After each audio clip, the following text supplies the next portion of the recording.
아무리 세상이 변하고 또 변한다 할지라도 변할 수 없는 것이 있습니다. 하나님의 말씀이 변할 수 없습니다. 그래서 하나님의 말씀은 1.1획도 변하지 않는다고 말씀했습니다. 이것이 변하면 말씀이 아닙니다. 변하면 말씀의 능력이 없습니다. 그래서 이 말씀은 변하지 않고 그 말씀이 그대로 다 이 세상 속에서 이루어져야 될 하나님의 말씀입니다. 복음은 변하지 않습니다. 세상이 변해도 복음은 변하지 않습니다. 사람들의 삶의 방식이 바뀌어져도 복음은 변하지 않습니다. 변해버리면 그것은 복음이 아니기 때문인 것입니다. 구약 시대에나 예수님 시대에나 사도들 시대에나 오늘 우리들의 시대에도 복음은 변해하지 않습니다. 이것이 변해버리면 복음이 아니기 때문입니다.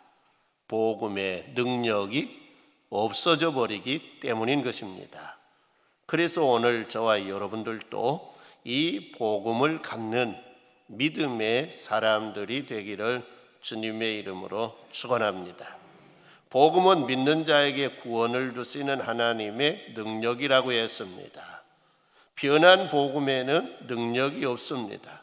변하지 않는 복음에만 과거나 현재나 미래에도 동일한 능력을 가지고 있습니다. 사탄 마귀가 말씀을 변질시키려고 합니다. 사탄 마귀가 복음을 변질시키려고 합니다. 왜 말씀을 변질시키고 왜 복음을 변질시키려고 할까요?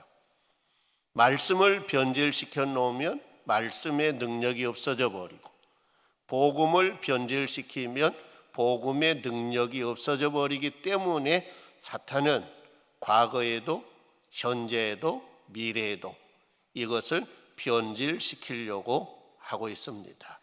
성도 여러분들이 사탄의 유혹과 꾀임에 빠져서 말씀을 변질시키는 일이 없기를 바랍니다. 복음을 변질시키는 일이 없기를 바랍니다. 에덴 동산에 사는 아담과 하와를 사탄 마귀가 찾아갔습니다. 그가 가서 하는 일이 뭡니까? 하나님의 말씀을 변질시킵니다. 그래서 죄를 범하게 하죠. 그래서 사망에 이르게 하는 모습을 보게 됩니다. 오늘도 사탄은 동일한 방법으로 일합니다. 복음을 변질시키고 말씀을 변질시켜서 복음의 능력이 말씀의 능력이 없어지도록 만드는 것이 사탄이 하는 일입니다. 오늘 우리는 이 사탄의 유혹에 넘어지는 일이 없기를 바랍니다. 말씀은 말씀 그대로, 복음은 복음 그대로 받아들이고 믿고 순종하는 삶을 살아가시기를 바랍니다. 그래서 말씀을 지키기 위해, 복음을 지키기 위해 믿음의 사람들은 목숨을 내 던지는 모습을 보게 됩니다. 오늘 우리 교회도 말씀을 지키고 복음을 지키는 교회 되기 위해서 모든 성도들이 전심전력하는 교회로 세워지기를 소망합니다. 오늘은 교회가 가져야 될 능력 세 번째 시간입니다. 십자가의 능력, 복음의 능력, 오늘은 성령의 능력입니다. 예수님은 부활하시고 40일 동안 세상에 계시면서 말씀하신 것이 무슨 말씀을 하시다 가셨을까? 사도행전 1장에서 보면 이렇게 이야기합니다. 3절 말씀에 그가 고난받으신 후에 또한 그들에게 확실한 많은 증거로 친히 살아계심을 나타내사 40일 동안 그들에게 보이시며 하나님 나라의 일을 말씀하시니라 라고 했습니다. 예수님이 하신 일은 두 가지입니다. 부활을 증거했습니다. 내가 말씀한 대로 부활에 살아있다 라고 하는 걸 보여주셨습니다. 그리고 그는 말씀하셨습니다. 하나님의 나라에 관한 일을 말씀하셨습니다.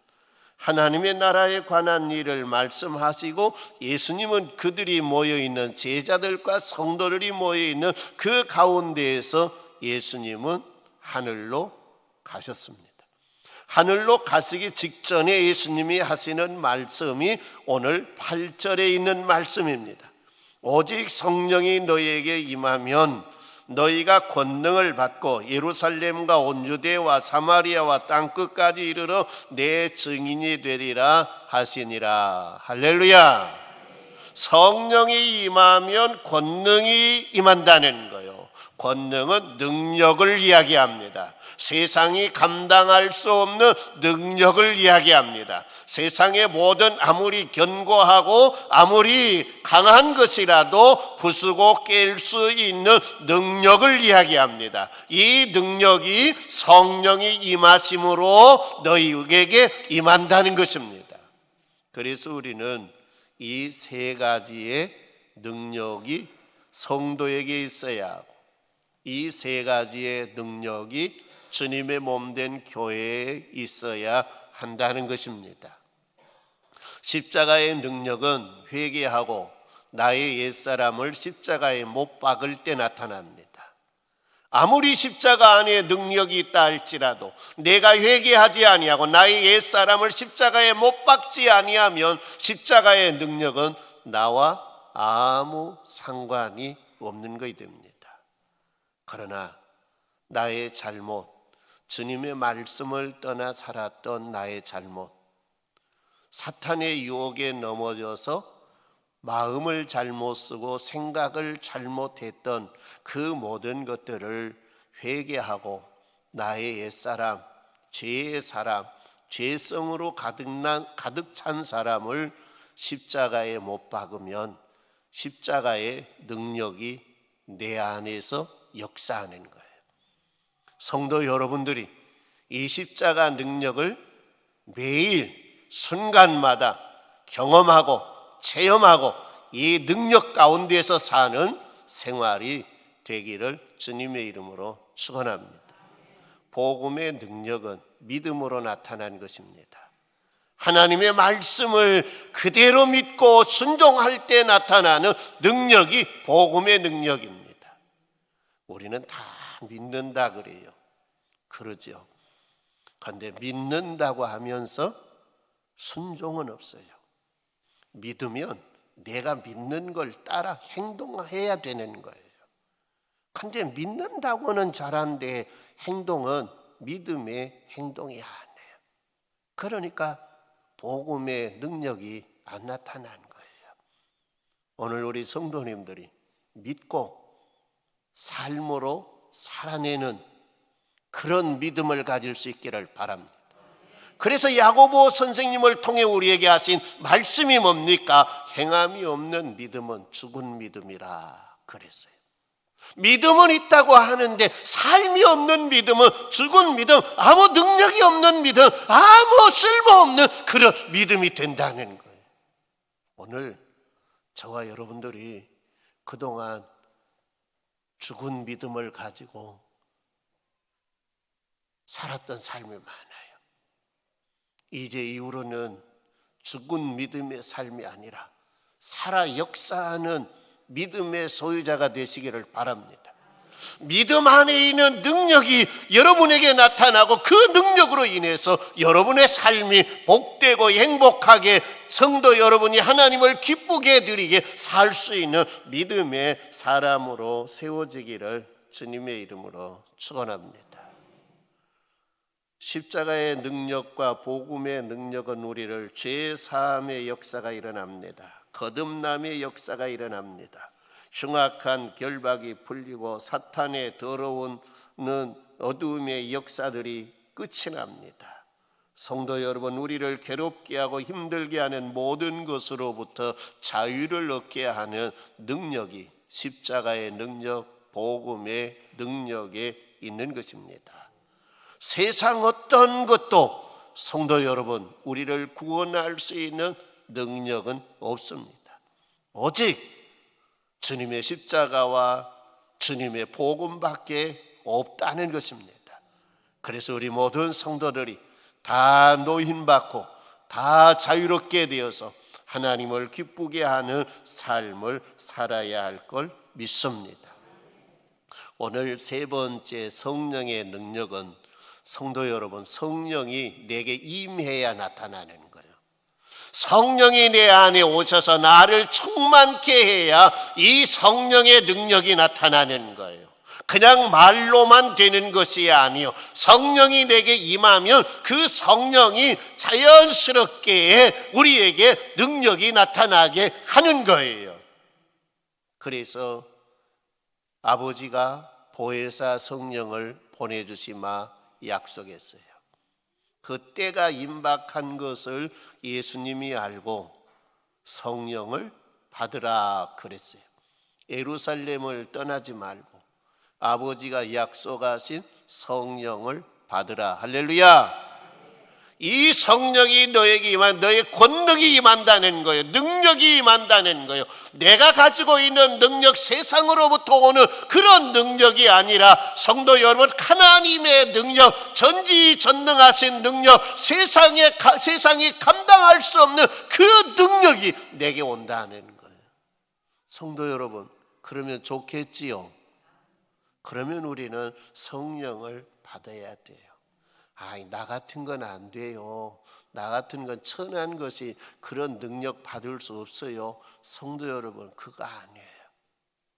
아무리 세상 사람들이 볼 때는 천하게 보여도 하나님의 능력이 임하고 나면 성도 여러분, 그는 능한 자가 된 거예요.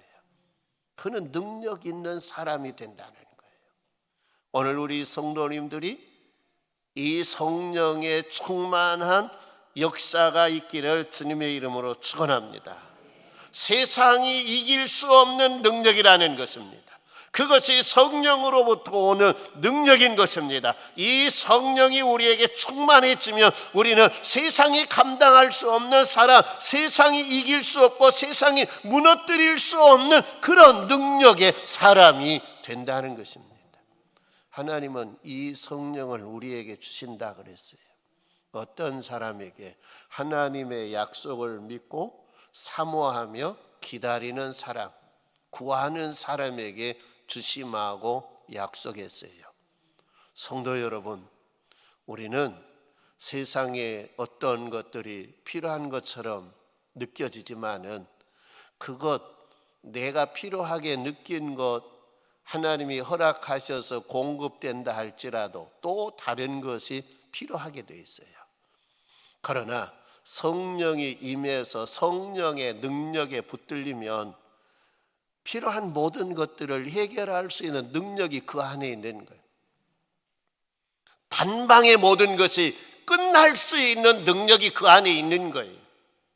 우리가 주님 앞에 하나님 간절히 소망합니다. 간절히 소망합니다. 이것 주시기를 바랍니다. 이 문제 해결해 주시기를 바랍니다. 아무리 간절하게 기도해서 하나님이 그것 허락해 준다 할지라도 그 다음에 또 다른 문제가 계속해서 발생하고 생길 수밖에 없는 거예요. 그러나 성령이 임해서 권능이 임하면 그 모든 것들을 해결할 수 있는 능력, 해결할 수 있는 지혜, 해결할 수 있는 힘이 성령의 능력 안에 다 있다는 거예요. 할렐루야. 그래서 하나님이 성령을 주시마 약속했고 성령을 받으라고 했던 거예요. 받으라고 했던 거. 먹을 것 구해라, 성도 여러분, 직장 구해라, 무엇 구해라, 돈 구해라, 집 구해라, 그렇게 한 것이 아니라 성령의 능력 하나만 가지면 되는 거예요. 우리는 지금 경제 활동을 대부분 보면 카드로 합니다. 그러죠. 현금으로 별로 안 쓰고 카드로 해요. 카드로 하는데 카드 하나만 있으면 불편이 없다 그래요. 근데 카드 하나 있다고 해서 불편이 없어진 거 아니에요. 그 카드고 연결된 계좌에 돈이 얼마나 있는가가 문제인 거예요. 그러지 않아요. 카드를 갖기는 가졌는데 그 카드에 연결된 계좌에 돈이 없어요. 그러면 그 카드는 아무 소용이 없는 무용지물이 되는 거예요. 그러나 그 카드와 연결되어 있는 계좌에 성도 여러분, 돈이 넉넉하도록 있으면 카드 하나로 생활하는데 불편이 없는 거예요. 오늘 성령의 능력은요, 성도 여러분, 계좌에 돈이 가득 얼마를 쓰든가 간에 그 계좌에 돈이 넉넉하게 있는 카드를 갖는 것보다 더 큰 이득이 되는 거예요. 큰 유익이 되는 거예요. 그러니까 우리는 이 성령의 충만함을 구해야 되는 거예요. 예수님의 제자들과 사도들은 예수님을 믿는 사람들을 예수님을 십자가에 못 박고 난 다음에 예수님이 부활하시고 예수님을 증거하고 난 다음에 이 이스라엘 나라의 권력자들은 예수 믿는 사람들을 잡으려고 저들을 어떻게 하면 없이 할까 하는 혈안이 되어 있는 그 예루살렘에서 생명을 내걸고 보혜사 성령을 구하기 위해 모여 기도했던 거예요. 한 사람 두 사람이 모인 것이 아니라 120명이라고 하는 사람이 모여 있었던 거예요. 왜? 성령의 임하심이 그렇게 귀중하기 때문이에요. 그런데 10일째 되는 날 보혜사 성령이 임했어요. 놀라운 능력이 나타난 거예요. 성도 여러분에게도 성령의 능력이 나타나게 살아가는 믿음의 생활이 되기를 바랍니다. 성령이 임하면 어떤 현상이 나타나는가? 첫째는 뭐냐? 평안해집니다. 성령이 임하면 어떤 환경 속에서 평안한 거예요. 성령이 임하고 나면 죽음 앞에서도 평안한 거예요. 성령이 임하면 두려울 것이 없어요. 마음이 오직 평안밖에 없는 거예요. 마음이 불안합니까? 평안함이 없습니까? 성도는 그것은 하나님께로부터 오는 것이 아니라 그랬어요. 하나님께로부터 오는 것은 평안이라고 했어요. 그런데 성령이 임하고 나면 평안한 거예요. 죽음 앞에서도 평안한 거예요. 어렵고 힘든 상황 앞에서도 평안한 거예요. 성령이 임하면 기쁨이 넘치게 되는 거예요. 우리 마음속에 기쁨이 넘쳐요. 사도 바울은 매를 맞으면서도 기뻐했어요. 옥에 갇혀서 그는 고난을 당하면서도 기뻐했어요. 빌립보서를 감옥에서 썼어요. 그런데 빌립보서에 제일 많이 나온 단어가 기쁨이에요. 성도 여러분, 왜 그랬을까요? 자기가 잘못이 없어요. 죄를 안 지었어요. 그런데 감옥에 들어가 있는 거예요.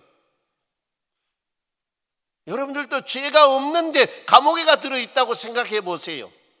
기쁘겠습니까? 그런데 성령이 충만하니까 그 감옥에서도 사도 바울은 기쁜 거야. 사도 바울뿐만 아니라 성령이 임하고 나니까 감사의 생활이 되더라는 거예요. 맨날 원망하고 불평하고 하는 사람이 성령에 충만해지니까 감사가 넘친 사람이 되더라는 거예요. 감사.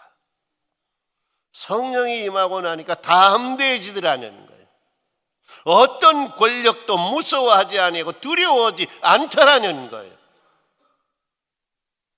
이런 성령의 능력이 여러분에게 있기를 주님의 이름으로 축원합니다. 성령이 임한 사람은 어떤 생각을 하고 살까요? 성도 여러분에게는 어떤 생각을 합니까? 무엇을 생각하고 삽니까? 성령이 임한 사람은 성도 여러분, 주님을 제일 먼저 생각해요. 누구를 생각해요? 주님을. 성령이 없는 사람은 나를 먼저 생각해요. 내 몫을 먼저 생각해요. 내 살 길을 먼저 생각한 거예요. 그 사람은 성령이 그 안에 없는 사람이에요. 성령이 충만하면 제일 먼저 누구를 생각해요? 예수님, 나를 죄와 사망 가운데서 구원하신 예수님, 영원히 저주받을 수밖에 없는 사탄 마귀의 종, 마귀의 자식으로 있는 나를 하나님의 자녀 삼아주신 예수님을 먼저 생각한 거예요. 지옥 갈 수밖에 없는 나의 운명을, 나를 주님의 나라 갈 수 있게 해주신 예수님을 먼저 생각한 거예요. 예수님을 생각할 수밖에 없는 거예요. 두 번째는, 성령이 임한 사람은 교회를 먼저 생각해요. 내 가정을 생각한 것이 아니라, 내 살 길을 생각한 것이 아니라 교회를 먼저 생각해요. 주님의 몸된 교회를 먼저 생각하고 근심하고 걱정하고 염려하고 교회를 위해 살아가는 거예요.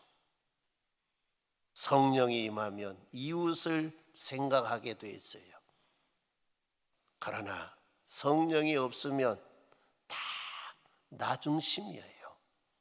내 가정, 내 자식, 내 사업, 다 나 중심이에요. 그러나 성령이 임해서 나에게 성령으로 충만해지면 나 중심이 아니라 예수님 중심, 교회 중심, 이웃 중심의 삶을 사는 거예요. 우리 주님은 그걸 원해요. 내 욕심껏 살다가 멸망받아 은보 지옥에 가는 것이 아니라, 성도 여러분, 주를 위해, 교회를 위해, 이웃을 위해 살다가 영원한 주님의 나라 갈 수 있는 주의 백성들이 되기를 주님의 이름으로 축원합니다. 성령이 임하면 가장 먼저 한 일이 뭘까요? 성령이 임하면, 성령이 임해서 하나님이 내 입술에 권세를 줬어요. 그러면 제일 먼저 하고 싶은 일이 뭘까요? 어떤 분은 그럴 거예요. 나 원수 같은 놈 있는데 그놈 가서 그냥, 내가 입에 능력 있을래 가서 그냥 저주를 퍼부숴 버려야 되겠다. 그런 사람 있을까요? 없을까요? 있어요. 성령이 내게 임하면 가장 먼저 할 일, 그 일이 무슨 일이냐? 그 일이 복음 전하는 일이에요. 무슨 일요? 복음 전하는 일. 그게 성령의 능력이 하는 일이에요. 두 번째는 무슨 일이냐? 사랑하는 일이에요. 무슨 일요? 사랑하는 일. 사랑받는 일이 아닌 거예요. 사랑하는 일인 거예요. 가장 먼저 성령이 임하면 우리가 하는 일이 어떤 일일까? 그 일은 복음을 증거하고 형제를 사랑하는 일, 그 일을 하게 돼 있다는 거예요. 그러니까 내 성령 받았어, 내가 은사 받았어 하는 사람을 이 말씀을 통해 살펴보면 진짜 성령으로부터 능력이 왔는가, 아니면 성령으로부터 오는 것이 아니고 사탄으로부터 왔는가를 구분해낼 수 있는 거예요. 누가? 내 자신이 구분해야 되는 거예요. 그리고 이웃 사람에게 어떻게 보면 믿음의 형제 자매들에게 들통나게 돼 있는 거예요. 아무리 속이려고 해도 들통나게 돼 있는 거예요. 그러니까 내가 빨리 확인을 해야 돼요.